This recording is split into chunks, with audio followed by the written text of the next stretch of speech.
माननीय सदस्य श्रीमती सुप्रिया सुले जी। Stand on behalf of the NCP-SP in support of the list of supplementary demands for grants.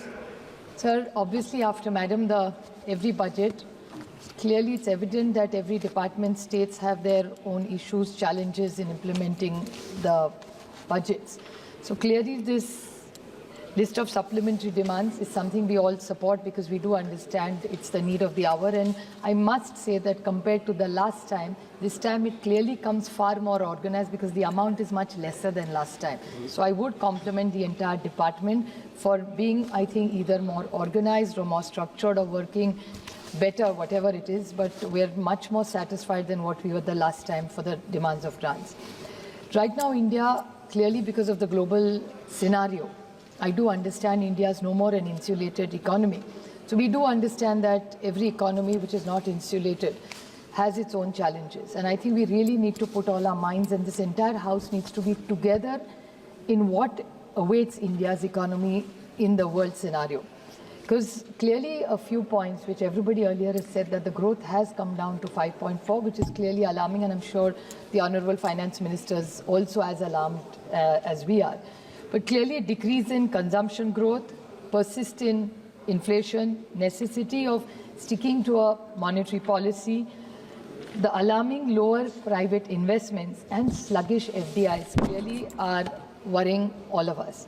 The job, I just would like to have pointed questions to the Honorable Finance Minister, because as we are elected representatives, there are a few questions, if you could kindly in our reply reassure the nation as what steps is this government taking for job creation given the scenario and the economy where it's going?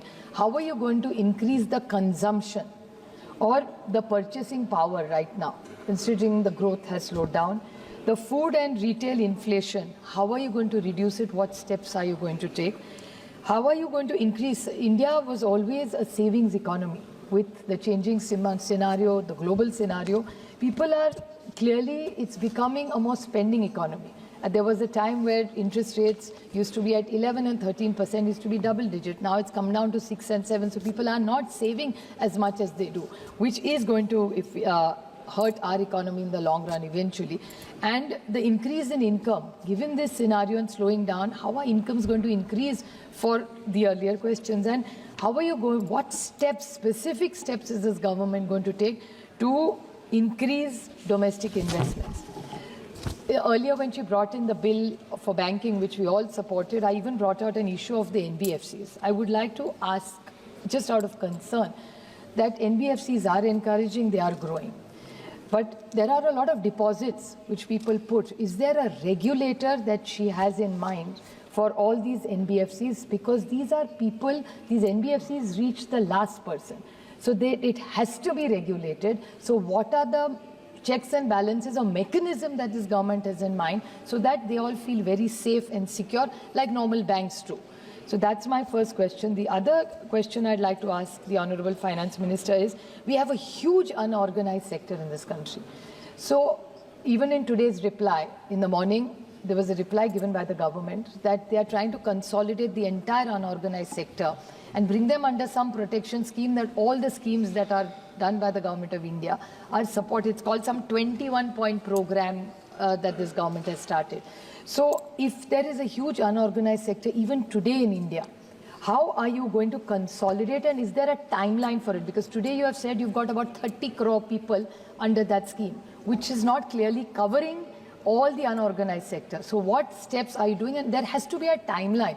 I'm not taking away from the intention of the government that you really want to take everybody, which is including the gig workers, the domestic help, all these are even today unorganized. So do you have a plan to bring every Indian who fits in the unorganized sector to come into an organized sector which will eventually help our economy? The fiscal deficit, which a lot of people have spoken about me, but I would like to ask her about, is that you keep talking about a $5 trillion economy, which a size of our economy will reach $1 trillion quite easily. I don't think whether they were in power or we would reach $5 trillion economy just because of the size of our country. But if you have to look at the fiscal deficit, one way of is to print more notes. If you print more notes, clearly the inflation will go up. tax is increasing, you're saying more people are coming in the tax. But what specific steps are you taking? Because whatever numbers are showing that the foreign borrowing has substantially gone up in this country. So how is this government going to manage this fiscal deficit the way the global scenario and India's economy slow down? How are you going to push growth? And the current account deficit, this is another very important question, because exports have gone down and imports have gone up. So if one side you have exports going down, imports are increasing. So how is this current account deficit going to be managed given the global scenario? I'm not blaming you for imports going down. I do understand, no, I'm not an economist, but I do understand that much, that given the global scenario, the exports have gone down. So what steps is the government going to say? Because I think the entire reply of the Honorable Finance Minister will give the confidence to this country which it lacks right now because of the war going on. What we hear, President Trump's administration is going on about tariffs. These things come into newspapers and it clearly affects the markets.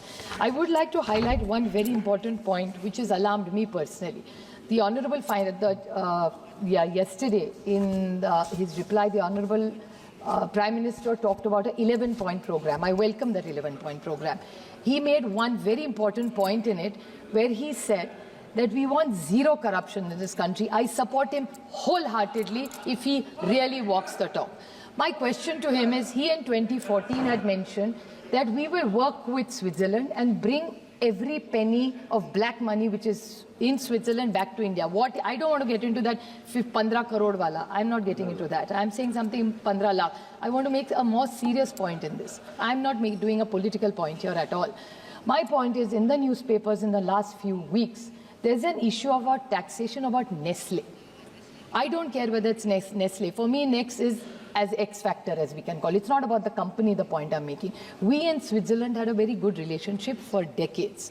We have worked with them. You have talked about economic issues with them, bringing black money from there, all that. So you had committed to the nation that we will work closer with Switzerland and get all that information and bring that money back to this country. My question to this government is, they were a most favored nation for Switzerland with this entire run-in with the Nestle company. And after that, when Nestle was, in 2 minutes I'll mention, it's a very important issue and nobody else has raised it so far, and it's really important, I feel.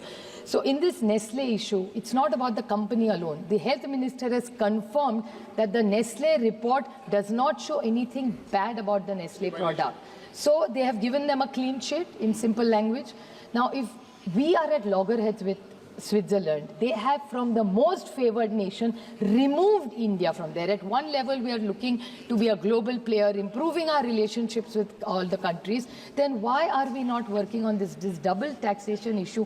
How are we going to get foreign investments more? How is India going to build a confidence? And Nestle is a global brand, whether we like it or not. I'm not praising a single brand. It's not about Nestle. It's about every foreign company which is looking to invest in India. And it's a win-win for both of us, for Nestle as well as us, because Nestle has a lot of companies, and most foreign companies also, when we are talking about FDIs, invest in India. They create jobs, they create wealth for Indians, and it helps the Indian economy. So what is the logic of this government, and could you kindly clarify the stand on this?